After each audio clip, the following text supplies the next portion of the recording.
আসসালামু আলাইকুম প্রিয় দর্শক, এই মুহূর্তে আমি আছি আড়িয়াল খাঁ নদীর পর। আপনারা জানেন ইতিমধ্যে আমার অনেকগুলো ভিডিও দেখেছেন, যে ভিডিওতে আমাদের গোসল করার জন্য অনেক কষ্ট হয় এবং আমাদের খালে পানি না থাকার কারণে আড়িয়াল খাঁ নদীতে গোসল করতে আসতে হয়। শুধু আমরা একাই নয়, গ্রামবাসী সবাই এখানে আসে। এখানে পুরুষ আসে, তাদের কোনো সমস্যা হয় না, কিন্তু মা বোন যারা রয়েছে সবাই এখানে আসে। আমাদের এলাকার যত লোক আছে, একটা জিনিস চোখে পড়লো, সেটা হচ্ছে তাদের এখান থেকে যেতে খুব কষ্ট হয় বাড়ি পর্যন্ত ভিজা কাপড়ে, এবং এখান থেকে ভিজা কাপড়ে যাওয়াটাও সম্ভব না। তাই হচ্ছে চিন্তা করে দেখেছি যে একটা খারাপ লাগছে বিষয়টা দেখে।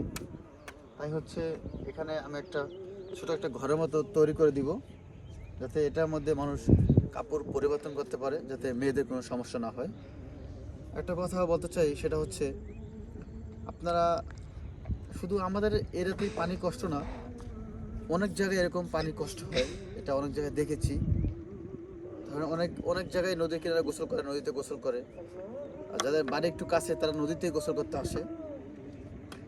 তাই আমি এখানে একটা তৈরি করে দিয়েছি, আপনারা যার যার এরিয়াতে বা যার যার স্থান থেকে এভাবে তৈরি করে দিবেন, যাতে তাদের কাপড় পরিবর্তন করতে বা ভিজা কাপড়ে না যাওয়া লাগে, কোনো সমস্যা বা ভোগান্তিতে না পড়তে হয়।